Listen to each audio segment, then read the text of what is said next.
Lyca production Subaskaran தயாரிப்பில் கமல்ஹாசன் சங்கர் கூட்டணியில் Indian 2 July 12 முதல் திரையரங்குகளில். இனி சம்மர் ஹாலிடேஸ் கண்ணு கால் ஜிடி ஹாலிடேஸ்க்கு பண்ணு. GT Holidays, South India's number 1 travel brand.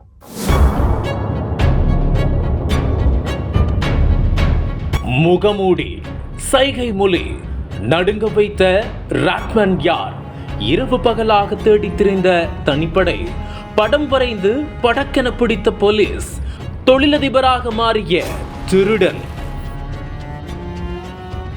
Kovai மாநகரில் ரயில்வே தண்டவாளங்களை ஒட்டிய குடியிருப்பு பகுதிகளில் கொள்ளை சம்பவங்கள் அடிக்கடி அரங்கேறி வந்துள்ளது. இது தொடர்பாக எழுந்த புகார்கள் மீது நடவடிக்கை எடுக்க கோவை மாநகர காவல் ஆணையாளர் பாலகிருஷ்ணன் உத்தரவிட்டார். அதன் பேரில் தனிப்படைகள் அமைக்கப்பட்டு 3 மாதங்களாக விசாரணை மேற்கொள்ளப்பட்டது. இதனையடுத்து சம்பவ இடத்திற்கு சென்ற போலீசார் அங்கிருந்த சிசிடிவி காட்சிகளை கைப்பற்றி ஆய்வு மேற்கொண்டுள்ளனர். அதில் ராடை பயன்படுத்தி கொள்ளை சம்பவத்தில் ஈடுபடும் கும்பலை பார்த்துள்ளனர். மேலும் அவர்கள் முகமூடி அணிந்து கொண்டுதான் இந்த சம்பவங்களில் ஈடுபட்டு வந்துள்ளனர். முழுக்கை சட்டையின் மீது துண்டை போட்டுக்கொண்டு வீதிகளில் சர்வசாதாரணமாக உலா வருவது அந்த காட்சிகளில் பதிவாகியுள்ளது. இதை கொண்டு போலீசார் தீவிர ஆய்வில் இறங்கியுள்ளனர். தடயங்களே இல்லாமல் அவர்கள் தேடி சென்றதால் போலீசாருக்கு முதலில் சவாலாக இருந்த நிலையில் கடந்த 2-3 மாதங்களுக்கு முன்பு தனிப்படை போலீசார் கோவை மாநகர் மட்டுமல்லாமல் தமிழகம் முழுவதும் இதே போன்று கொள்ளை சம்பவங்களின் சிசிடிவி காட்சிகள் மற்றும் விவரங்களை கைப்பற்றி விசாரணை நடத்தியுள்ளனர்.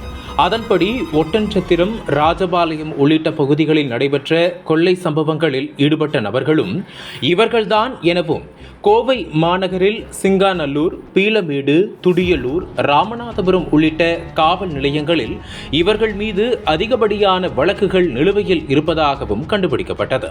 பின்னர் குற்றவாளியை நெருங்கிய போலீசார் தேனி மாவட்டத்தைச் சேர்ந்த மூர்த்தி என்பவரை கைது செய்து விசாரித்தனர்.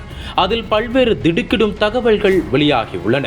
கைது செய்யப்பட்ட மூர்த்தி என்பவர்தான் ராட்மேன் என அழைக்கப்படும் முக்கிய கொள்ளையன் என்பதும், இவருடன் சேர்ந்து மொத்தம் 7 பேர் கொண்ட கும்பல் உள்ளதும் போலீசாருக்கு தெரிய வந்தது.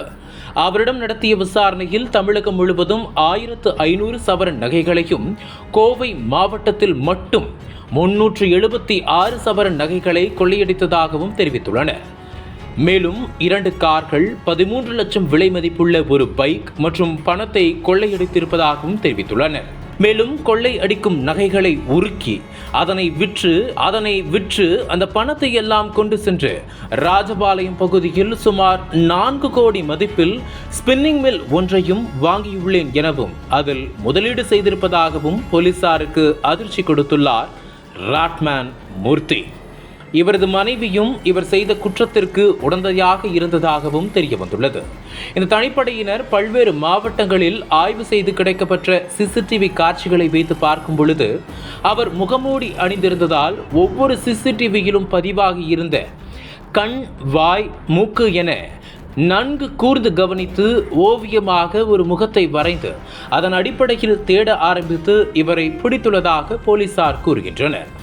மேலும் ராட்மேன் கும்பல் மக்கள் நடமாட்டம் குறைவாக இருக்கும் பகுதி என்பதாலும் சிசிடிவி கேமராக்கள் இருக்காது மற்றும் நாய்கள் உள்ளிட்டவை அதிகம் இருக்காது என்பன போன்ற காரணங்களால் ரயில்வே தண்டவாளங்களை ஒட்டி உள்ள வீடுகளில் மட்டும் நோட்டமிட்டு திருட்டு சம்பவத்தில் ஈடுபட்டு வந்துள்ளதாக தெரிய வந்துள்ளது. மேலும் வீடுகளில் ஆட்கள் யாராவது இருந்தால் பிற மொழிகளில் ஓரிரு வார்த்தை பேசி வீட்டில் இருப்பவர்களை கட்டி போட்டுவிட்டு கொள்ளை அடித்திருப்பதாகவும் தெரிவித்தார்.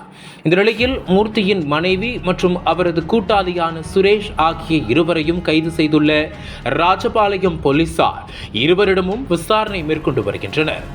மிகவும் சாதுரியமாக முழுக்கை சட்டை அணிந்து சைன் லாங்குவேஜில் பேசி தடயமே இல்லாமல் திருடிய கேஷில் ஸ்பின்னிங் மில்லை வாங்கியுள்ள ராட்மன் பற்றிய தகவல்கள் பெரும் பரபரப்பையும் அதிர்ச்சியையும் கிளப்பி உள்ளது. இல்லை, அப்படி கிடையாது. ஒரு ட்ராக்கை ஒட்டி உள்ள வீடுகளை போகும்போது எந்த வீடு வெஹிக்கிள் கம்மியாக இருக்குன்னு பார்ப்பாங்க. அந்த வெஹிக்கிளில் கம்மியாக இருந்தால் அந்த வீட்டில் ஆள் இல்லைன்னு அர்த்தம். ஸோ அப்படி சப்போஸ் உள்ளே என்ட்ரி ஆகிட்டு ஆளுங்க இருந்தாங்கன்னா இவங்க 4 பேர் போயிட்டு அந்த கட்டி போட்டுட்டு அங்கே இருக்க நகைகளை கொள்ளையடிக்கிறது கூட இவங்களோட வழக்கம். ஆமாம், இவங்க இந்த குழு நம்ம கோயம்புத்தூரில் மட்டும் 18 வழக்குகள் வந்து இந்த கொள்ளை கும்பல் வந்து ஈடுபட்டு.